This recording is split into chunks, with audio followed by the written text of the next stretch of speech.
তাহলে নারীর আসল অধিকার এটা নয় যে তাকে আপনি 18-20 বছর বয়সের আগে বিয়ে করতে দিবেন না, তার কারণে সে পার্কে আর বিভিন্ন উদ্যানে অবৈধ সম্পর্কে লিপ্ত হবে, বাচ্চাকে ডাস্টবিনে ফেলবে, কারো রুমে বেড়াতে গিয়ে ধর্ষিতা হবে, তারপরে বাপ মা কান্নাকাটি করবে কি জন্য আমার মেয়ে ধর্ষিতা হলো।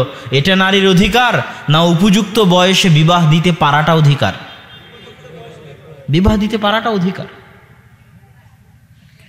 পতিতা নয়, স্বামীর স্ত্রী হিসেবে থাকতে চাই। যখনই আপনি ঘর থেকে বের হবেন, কোনো মেয়ে যখনই ঘর থেকে বের হবে তখনই সে বাড়িতে বলছে যে আমি স্বামীর দাসত্ব করব না, স্বামীর অধীনে থাকব না। কিন্তু স্বামীর অধীনে থাকা স্বাধীনতা না বসের অধীনে থাকা স্বাধীনতা? স্বামীর খেদমত করা স্বাধীনতা না অফিসের বসের খেদমত করা স্বাধীনতা? স্বামীর বিছানায় যাওয়া স্বাধীনতা না অফিসের বসের বিছানায় প্রমোশনের আশায় যাওয়া স্বাধীনতা? এই যে জিনিসগুলো যেটা আমাদের মা এবং বোনেরা অনুভব করতে পারে না, যে আসলে কোনটা স্বাধীনতা, আসলে কোনটা মর্যাদা, আসলে কোনটা সম্মান। মুসলমানের আদম সন্তানের শরীরের লোম পর্যন্ত, চুল পর্যন্ত বিক্রি করা হারাম। এটা কি জানেন? মানুষের চুল বিক্রি করা কি হারাম? তো চুল যদি বিক্রি করা হারাম হয় তো কিডনি বিক্রি করাও হারাম। যদি কিডনি বিক্রি করা হারাম হয় তো রক্ত বিক্রি করাও হারাম। কি জন্য হারাম জানেন? যেই জিনিসের দাম আছে সেই জিনিসকে কেনা যায় না, সেই জিনিসকে কি করা যায় না। আমি যদি বলি আপনার আম্মাকে দেন, আমি 50,000 টাকা দিব, আপনার মাকে আপনি বিক্রি করবেন? মা কি বিক্রি করার জিনিস? আপনাকে বললাম আপনার সন্তান দেন, আপনাকে আমি কয়েক লক্ষ টাকা দিচ্ছি, সন্তান কি বিক্রি করার জিনিস? যে জিনিসের সম্মান নাই সেটা বিক্রি করা যায়। গরু ছাগল বাজারে বিক্রি হচ্ছে, উট মহিষ বাজারে বিক্রি হচ্ছে, ধান চাউল গম বাজারে বিক্রি হচ্ছে। তাহলে যার সম্মান নাই, যেটা পণ্য দ্রব্য, যেটার দামাদামি করা যায়, এ ভাই 50 টাকা, না ভাই 50 টাকা, ভাই 40 টাকা, মানে এই জিনিসটার মূল্য নাই, প্রাণ নাই, জীবন নাই, তাই সেটা নিয়ে দামাদামি হচ্ছে, তর্ক বিতর্ক হচ্ছে, কেননা ওটার কোনো মূল্য নাই। তো আদম সন্তানের শরীর আল্লাহ সুবহানাহু তাআলার, আদমকে আল্লাহ সুবহানাহু তাআলা নিজে হাতে বানিয়েছেন, আশরাফুল মাখলুকাত করেছেন, সর্বশ্রেষ্ঠ সৃষ্টিজীব করেছেন। তা আদম সন্তানকে কি বিক্রি করা যায়? আদম সন্তানের শরীরের কোনো অংশ কি বিক্রিযোগ্য? অসম্ভব। কিন্তু আমাদের মা এবং বোনেরা না বুঝেই নিজের শরীরকে কি করছে? বিক্রি করছে। বিমানবালা কি জন্য বিমানবালা? তার চেহারা সুন্দর তাই বিমানবালা, সে চেহারা বিক্রি করতেছে। ওই যে কাজগুলো সে করে ওই কাজ একটা পুরুষও করতে পারবে। কথা বুঝতে পারেননি? তাহলে সে কোন যোগ্যতাটা বিক্রি করতেছে? চেহারা সুন্দর হওয়ার যোগ্যতাটা বিক্রি করতেছে, মানে চামড়া বিক্রি করতেছে। একটা মেয়ে অ্যাডে আসতেছে, অ্যাডভার্টাইজে আসতেছে, একটা মেয়ে রিসিপশনে দাঁড়াচ্ছে, এমন কোনো কোম্পানি নাই ঢাকা শহরে, ময়মনসিংহ শহরে, শেরপুর শহরে এমন কোনো শপিং মল নাই যেখানে রিসিপশনিস্ট মহিলা নাই। বাংলাদেশ তো দূরে থাক, সৌদি আরবও যদি এখন যান, সৌদি আরবের সব রিসিপশনিস্ট মহিলা। এখন দরজার পাশে দরজা খোলার জন্য মহিলা দাঁড়িয়ে আছে। কি জন্য? এটা মার্কেটিংয়ের একটা পদ্ধতি। সে বিক্রি হচ্ছে, তার চেহারা বিক্রি করতেছে। আর আধুনিক মার্কেটিং পদ্ধতি হচ্ছে বস্তুবাদী মার্কেটিং পদ্ধতি। রাস্তা দিয়ে যে যুবকটা যাচ্ছে, ও জিনিস কেনার জন্য না হলেও মেয়েটাকে দেখার জন্য ওটার মধ্যে প্রবেশ করবে।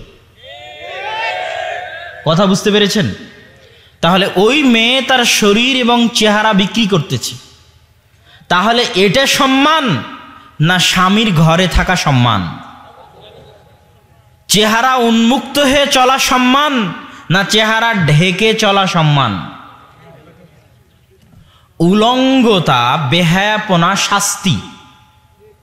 উলঙ্গতা কি বলেন তো? একটু কথা বলেন, কি শাস্তি? প্রমাণ, আদম আর হাওয়া আলাইহিস সালাতু ওয়াস সালামকে যখন জান্নাত থেকে বের করে দেওয়া হচ্ছে, তখন শাস্তি স্বরূপ প্রথম তাদের শরীর থেকে জামা কাপড় খুলে পড়ে গেছিল। এখনো একটা মানুষকে আপনি অপমান করতে চাইলে বলবেন যে ওকে ন্যাংটা করো। কথা বুঝতে পারেননি? তা উলঙ্গ হওয়া শাস্তি না অপমান? শাস্তি এবং অপমান না সম্মান? অপমান। আজকের সমাজেও একজন পুরুষের ক্ষেত্রে উলঙ্গ হওয়া, নগ্ন হওয়া শাস্তি এবং অপমান। তাহলে পর্দার সাথে থাকা হচ্ছে সম্মান। উঁচু বংশের মেয়ে, সম্ভ্রান্ত বংশের মেয়ে পর্দার সাথে থাকবে। ইসলামে যারা দাসী তাদের চেহারা ঢাকার বিধান নাই। তো কোনো দাসী যখন চেহারা ঢেকে বের হতো তখন ওমর রাদিয়াল্লাহু তাআলা আনহু চেহারা খুলে চলতে বলতেন দাসীদেরকে। কেননা চেহারা ঢাকা হচ্ছে, পর্দা করা হচ্ছে। কেউ যদি চেহারা ঢেকে পর্দা করে যায় তাহলে বুঝতে হবে উঁচু বংশের, স্বাধীন বংশের, সম্ভ্রান্ত বংশের সম্মানিতা, রানীর মতো সম্মানিতা একটা নারী যাচ্ছে। আর চেহারা খুলে যাচ্ছে মানে 3 নম্বর শ্রেণীর বেন্নের সন্তান, অসভ্যর সন্তান, নিম্ন শ্রেণীর বংশের, যার সম্মান নাই, মর্যাদা নাই, যে নিজেকে দাসী হিসেবে প্রমাণ করতে চায়, যে নিজের চেহারা বিক্রি করতে চায়, বাজারে বিক্রি হতে চায়, সে অসভ্য 3 নম্বর শ্রেণীর বেন্নের সন্তান হেঁটে যাচ্ছে পর্দাবিহীনভাবে। এটা বুঝতে হবে, এটা অনুভব করতে পারলে শিখতে পারবেন। রাসূল সাল্লাল্লাহু আলাইহি ওয়াসাল্লাম যে বললেন লা ইয়াদখুলুল জান্নাতা আদ-দায়ুস, দায়ুস জান্নাতে যাবে না। দায়ুস মানে কি? দায়ুস শব্দটা এসেছে দিয়াসাহ, চর্বি। দিয়াসাহ আছে শুকুরের গোস্তে, দায়ুস হচ্ছে শুকুর। দায়ুস কে বলেন তো? শুকুর। আল্লাহ রাসূল বললেন লা ইয়াদখুলুল জান্নাতা আদ-দায়ুস, মানে শুকুর জান্নাতে যাবে না। তো শুকুরের কি জান্নাত জাহান্নাম আছে? শুকুর যেই আর এক শুকুরের পিছনে যে গু লেগে আছে ওটা পর্যন্ত চেটে খায়। এটা শুকুর এত নির্লজ্জ প্রাণী, অন্য প্রাণী এত নির্লজ্জ নয়। উট এত নির্লজ্জ নয়, উট এত বেহায়া নয়, উটের আত্মমর্যাদা আছে। তো শুকুর জান্নাতে যাবে না মানে যাদের চরিত্র, যাদের রক্ত শুকুরের রক্তে পরিণত হয়ে গেছে, যাদের চরিত্র শুকুরের মতো বেহায়া নির্লজ্জ হয়ে গেছে, তারা জান্নাতে যাবে না। তারা কারা? যাদের আত্মমর্যাদা, আত্মসম্মান নাই, যাদের মেয়ে, যাদের স্ত্রী বেপরদায় চললে তাদের শরীরে লাগে না, আঁতে ঘা আসে না, রক্ত কাজ করে না। তাদের রক্ত কিসের রক্ত? শুকুরের রক্ত। এই জন্য তারা জান্নাতে যাবে না।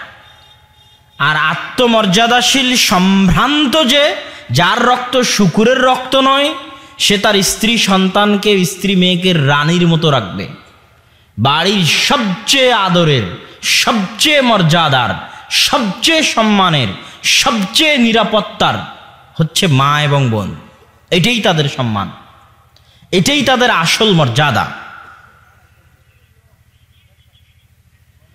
তো এই বইয়ের মৌলিক আলোচনার মূল নাম থেকেই বুঝতে পারবেন সম অধিকার নয়, মর্যাদা চাই। মানে একজন নারীর মূল চাওয়া কি? মর্যাদা, সম্মান। এটার মধ্যেই তার আসল স্বাধীনতা নিহত রয়েছে। এবং একজন নারীকে ইসলাম কতভাবে স্বাধীনতা দেয়, আধ্যাত্মিক অধিকার, সামাজিক অধিকার, শিক্ষার অধিকার, অর্থনৈতিক অধিকার, এগুলো সব ইসলামে প্রমাণিত। আধ্যাত্মিক মানে নামাজ ছেলে পড়লে এত নেকি আর মেয়ে পড়লে তার চেয়ে কম নেকি, এরকম ইসলামে আছে নাকি? হ্যাঁ? সিয়াম ছেলে পালন করলে এত নেকি আর মেয়ে পালন করলে এত নেকি, এরকম আছে নাকি? এরকম নাই। একটা মানুষ উত্থাপন করে যে তাহলে ছেলের ডবল জমি পাচ্ছে আর মেয়ে অর্ধেক পাচ্ছে, এটা কি জন্য? ছেলে যত জায়গা থেকে জমি পাওয়ার অপশন আছে, মেয়ের যত জায়গা থেকে জমি পাওয়ার অপশন আছে, ছেলের অত জায়গা থেকে জমি পাওয়ার অপশন নাই। মেয়ে কত জায়গা থেকে জমি পেতে পারে? অনেক জায়গা থেকে জমি পেতে পারে। মেয়ে মা হিসেবে জমি পেতে পারে, মেয়ে হিসেবে পিতার সম্পত্তিতে জমি পেতে পারে, মা হিসেবে ছেলের সম্পত্তিতে জমি পায়, মেয়ে হিসেবে বাপের সম্পত্তিতে জমি পায়, স্ত্রী হিসেবে স্বামীর সম্পত্তিতে জমি পায়। কথা বুঝতে পারেননি? তো একটা মেয়ের সম্পদ পাওয়ার রাস্তা অনেক, এবং এটা দিতে হবে, দিতে বাধ্য। কিন্তু একটা ছেলের এত রাস্তা নাই সম্পদ পাওয়ার। যারা ফারায়েদ সম্পর্কে অভিজ্ঞ তারা এই বিষয়ে আরো ভালো জানবেন। তো এই বইয়ের আলোচ্য বিষয় এইটা। বইয়েরও আলোচনা হলো, কিছু শিখলেন নাকি? কিছু শিখেননি? এই বইটা হচ্ছে শিক্ষা বনাম জাহিলিয়াত। এই বইয়ের মূল আলোচ্য বিষয় হচ্ছে, আজ থেকে 10 বছর আগে আপনারা যে বাংলা বই পড়েছেন স্কুলে, আজ থেকে 20 বছর আগে আপনার বাপ যে বাংলা বই পড়েছে স্কুলে, আজ থেকে 30-40 বছর আগে আপনার দাদা পরদাদা যে বাংলা বই পড়েছে স্কুলে, আর আজ আপনার সন্তান যে বাংলা বই আমার সহজ বাংলা পড়তেছে স্কুলে, সেটা কি কোনোদিন মিলিয়ে দেখেছেন?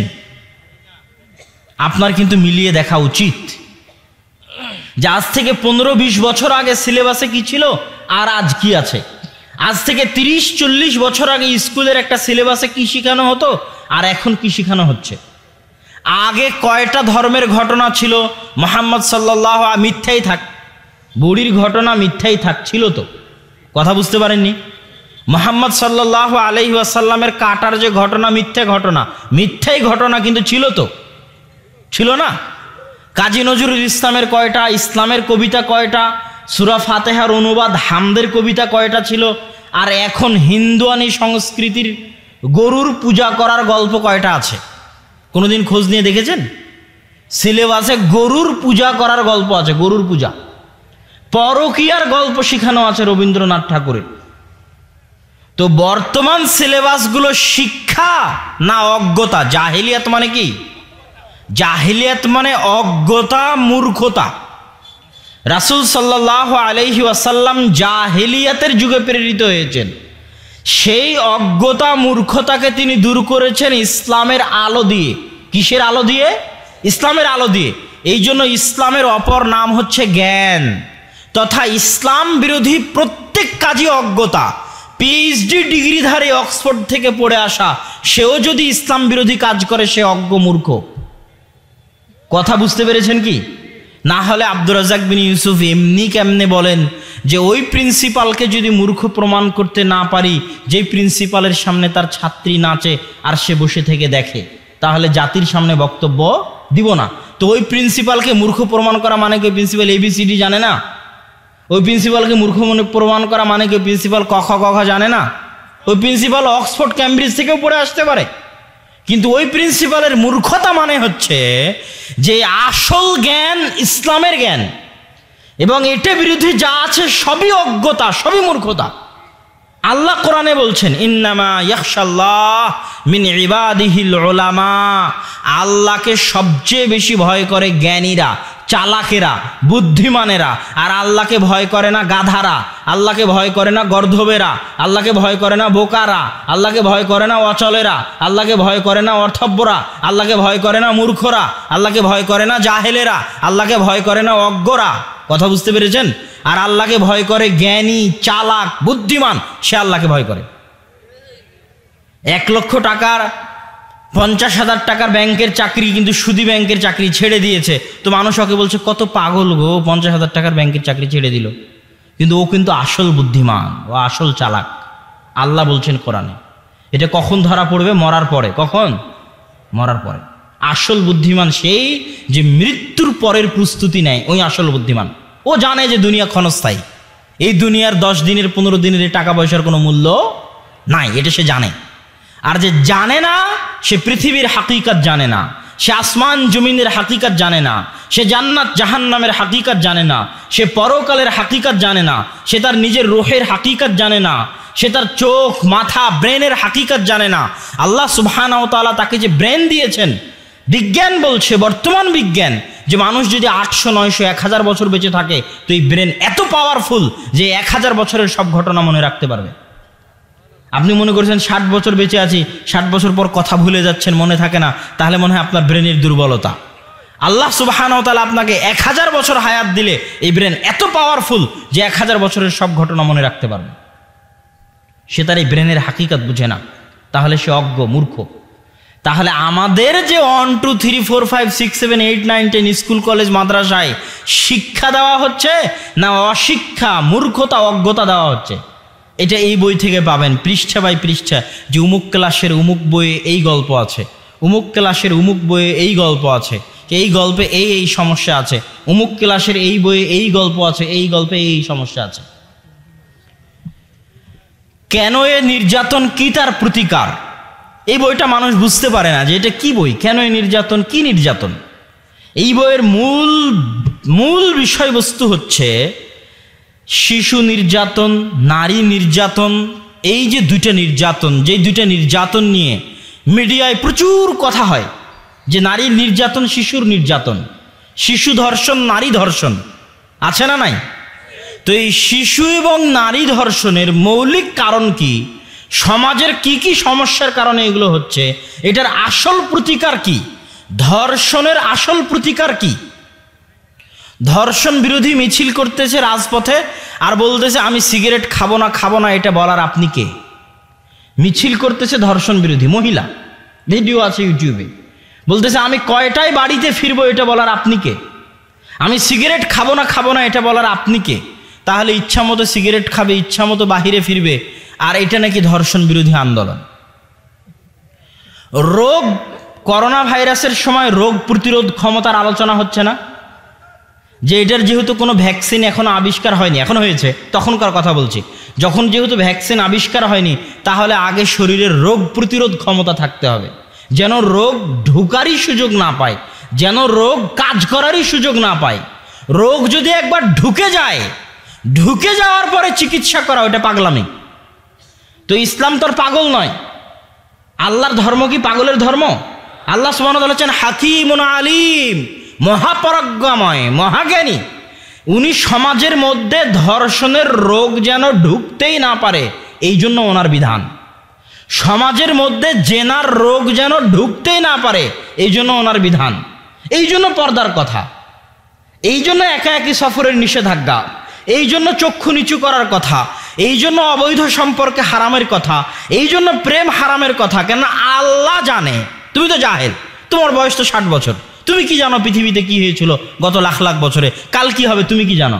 তোমার তো কোনো ক্ষমতা নেই। এখনই প্যারালাইসিস হলে মেডিকেলে পড়ে থাকবা, করোনা ভাইরাস হলে শ্বাসকষ্ট হয়ে মারা যাবা, তুমি কি চাই জানো? আল্লাহ জানে, আল্লাহ সুবহানাহু ওয়া তাআলা জানে। যদি বিপর্দা হয়ে চলে তাহলে ধর্ষণের রোগ ঢুকে গেল। যদি সমাজে অবৈধ সম্পর্ক থাকে তাহলে ধর্ষণের রোগ ঢুকে গেল। তাহলে আগে এগুলোর রাস্তা বন্ধ হতে হবে যেন ধর্ষণের রোগ নাই ঢুকে। এই রাস্তা যখন বন্ধ হয়ে গেল, এবার যদি কেউ ধর্ষণ করে ওকে হত্যা করো, ওটা হলো প্রতিকার। তাহলে এই যে যারা সমাজবিদ বলে দাবি করতেছে, জ্ঞানী বলে দাবি করতেছে, আর বলতেছে কখন বাইরে বের হব, কি পোশাক পরবো, এটার সাথে ধর্ষণের কোনো সম্পর্ক নাই, এরা অজ্ঞ, মূর্খ, জাহেল।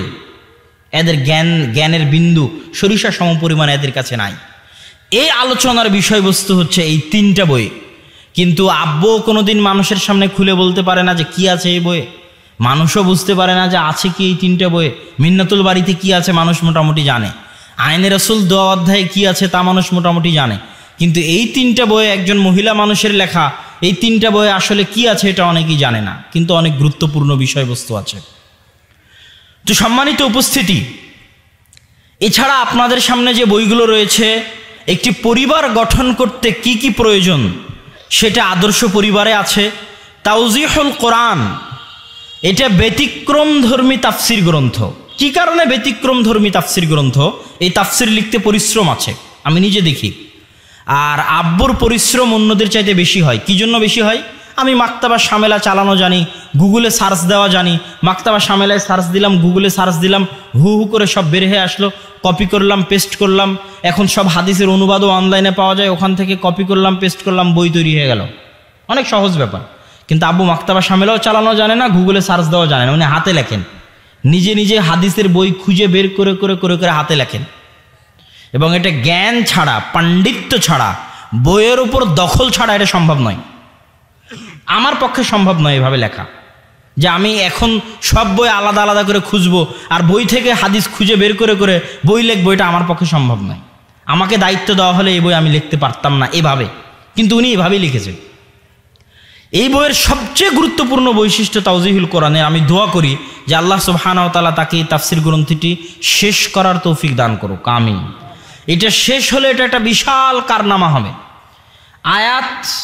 আয়াতের শাব্দিক অর্থ, আয়াতের বাক্যের বিশ্লেষণ আরবি গ্রামারগত দিক থেকে, তারপরে ওই আয়াতের সমর্থবোধক আয়াত কোরআনে আর কোথায় কোথায় আছে সে আয়াতগুলো, ওই আয়াতের অধীনে কি কি সহিহ হাদিস আছে সেই সহিহ হাদিসগুলো, ওই আয়াতের অধীনে কি কি জয়ীফ হাদিস আছে বিভিন্ন তাফসির গ্রন্থে সেই জয়ীফ হাদিসগুলো, ওই আয়াতের অধীনে কোন মুফাসসির কি বলেছেন সেই তাফসিরগুলো, ওই আয়াতের সারমর্ম এবং মন্তব্য। এটা হচ্ছে এই তাফসিরের ধারা, সাজানোর ধারা। শাব্দিক অর্থ, বাক্য বিশ্লেষণ, আয়াতের অধীনে কোরআনের অন্য আয়াত, আয়াতের অধীনে সহিহ হাদিস, আয়াতের অধীনে জয়ীফ হাদিস, আয়াতের অধীনে মুফাসসিরদের মন্তব্য, শেষে সারমর্ম। এটা একটি ব্যতিক্রম ধর্মী গ্রন্থ। বক্তা ও শ্রোতার পরিচয়, এই বইটাও অনেক আগে লেখা, কিন্তু মানুষ জানে না এই বই কি আছে, এই জন্য মানুষ এই বই কিনতে চায় না। কিন্তু এখনকার প্রেক্ষাপটে এই বই অনেক দামি, অনেক গুরুত্বপূর্ণ। একজন বক্তার কি বৈশিষ্ট্য হওয়া উচিত, সারা বাংলাদেশে বক্তায় ভর্তি, কত বক্তা নেবেন, নতুন নতুন হাইব্রিড বক্তার জন্ম হচ্ছে সারা বাংলাদেশে। এবং ইউটিউব, ফেসবুক আসার ফলে ভাইরাল হতে সময় লাগে না, কার কি যোগ্যতা আছে এটা কিন্তু মানুষ দেখে না, ভাইরাল হলেই হলো। আব্দুর রহমান বিন আব্দুর রাজ্জাক 5 বছর কোথায়, জামিয়া সালাফিয়া বানারস, ভারতে 5 বছর আহলে হাদিসদের কেন্দ্রীয় শিক্ষা প্রতিষ্ঠান, 2 বছর আলেম, 3 বছর দাওরা, 5 বছর পড়াশোনা করেছে। কথা বুঝতে পেরেছেন? কিন্তু ওর কোনো দামই নাই। কিন্তু আর একজন যদি ভাইরাল হতে পারে, কোনো পড়াশোনাই নাই, ওই সবচেয়ে ভালো বক্তা। তাহলে আমি 5 বছর জামিয়া সালাফিয়া বানারসে পড়ে কি করলাম, কি শিখলাম? তাহলে জ্ঞানের মূল্য নয়, ভাইরাল এবং জনপ্রিয়তার মূল্য।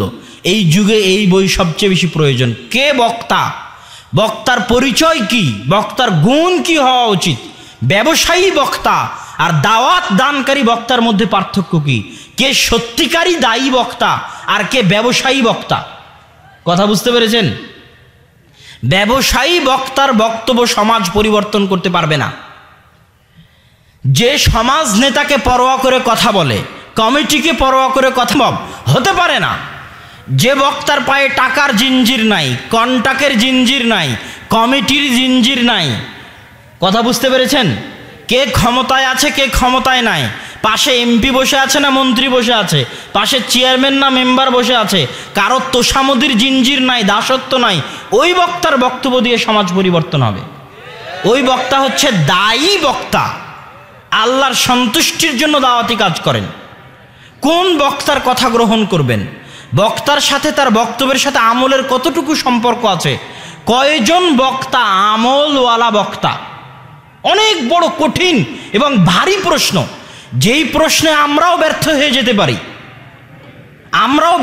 যেতে পারি, মুখে বলছি, আমল কি করছি? তাহলে কয়জন বক্তা আমলওয়ালা বক্তা? যে বক্তা আমলওয়ালা বক্তা নয়, তার বক্তব্যের প্রভাব সমাজে অস্থায়ী, চিরস্থায়ী নয়। তার বক্তব্যের প্রভাব সমাজে অস্থায়ী, চিরস্থায়ী নয়। যে বক্তার অন্তরে তাকওয়া নাই, তার বক্তব্যের প্রভাব সাময়িক জনপ্রিয় হয়ে যেতে পারে, সাময়িক লক্ষ কোটি ভক্ত তৈরি হয়ে যেতে পারে, কিন্তু কিয়ামত পর্যন্ত স্থায়ী মানুষের হেদায়েতের মাধ্যম হবে না। তাহলে কে ব্যবসায়ী বক্তা আর কে আমলওয়ালা দায়ী, আল্লাহর সন্তুষ্টির জন্য দাওয়াতি কাজ করে বক্তা, এটা আপনাকে জানতে হবে। শ্রোতা কে, শ্রোতার কেমন হওয়া উচিত, শ্রোতার কি দায়িত্ব, কাকে বক্তব্যের জন্য আনবে আর কার বক্তব্য শুনবে, কাকে বক্তব্যের জন্য আনবে না আর কার বক্তব্য শুনবে না, এই বিষয়ে শ্রোতার সচেতনতা থাকা উচিত। এই গুরুত্বপূর্ণ বিষয়গুলো এই বক্তা ও শ্রোতা বইয়ের মধ্যে আলোচনা করা হয়েছে। আমার একটা গ্রন্থ আছে, আমরা হাদিস মানতে বাধ্য। সমাজে একটা ফিতনা দেখবেন, যারা হাদিস অস্বীকার করে, এই ফিতনা আছে আপনাদের সমাজে। হাদিস অমান্য করতে চায়, এটা ভয়ঙ্কর চরম আকার ধারণ করেছে গোটা বাংলাদেশে। বড় বড় বক্তা, যারা বিখ্যাত বক্তা বাংলাদেশের, তারা পর্যন্ত এই সমস্ত মুতাজিলা, হাদিস অস্বীকারী, কোরআন ফাউন্ডেশন, আহলে কোরআন নামে তৈরি হওয়া ভুইফোড় এই সংগঠনগুলোর পৃষ্ঠপোষকতা করতেছে যারা হাদিসকে অস্বীকার করে। যারা কি করে? হাদিসকে অস্বীকার করে। তো এই হাদিস অস্বীকার করার এই ফিতনা হচ্ছে ভয়ঙ্কর ফিতনা। এই ফিতনার রাদ, এই ফিতনার যুক্তির জবাব, কি কি যুক্তি তারা পেশ করে, সেই যুক্তির কি জবাব হতে পারে? রাসূল সাল্লাল্লাহু আলাইহি ওয়াসাল্লামকে আল্লাহ সুবহানাহু ওয়া তাআলা 23 বছর যাবত কোরআন দিয়েছেন। কোরআন একবারে অবতীর্ণ হতে পারতো না? কথা বলতে হবে ভাইরা। কোরআন একবারে অবতীর্ণ হতে পারতো না আসমান থেকে? পারত। অনেক আসমানি কিতাব তো একবারে অবতীর্ণ হয়েছে। 23 বছর আল্লাহর রাসূলের কষ্ট করার কি প্রয়োজন? একবারেই তো অবতীর্ণ হতে পারত। তার মানে 23টা বছর আল্লাহ রাসূল যে কষ্ট করেছেন ওটার দাম আছে। ওটার কি আছে? দাম আছে। কি দাম? ওই 23টা বছর আল্লাহ রাসূল কোরআনের ব্যাখ্যা করেছেন। কি করেছেন? কোরআনের কথা বলতে হবে। কোরআনের কি করেছেন? ব্যাখ্যা করেছেন। তাহলে আজ 1400 বছর পরে আমি যদি বলি শুধু কোরআন দলিল, কোরআন বাদে কিছু মানব না, তাহলে আল্লাহ রাসূলের 23 বছর কই গেল? 23 বছরের আল্লাহ রাসূলের পরিশ্রম কই গেল? ফাও, কোনো গুরুত্ব নাই, কোনো মূল্য নাই। ওই 23 বছরের আল্লাহ রাসূলের পরিশ্রমই হচ্ছে হাদিস।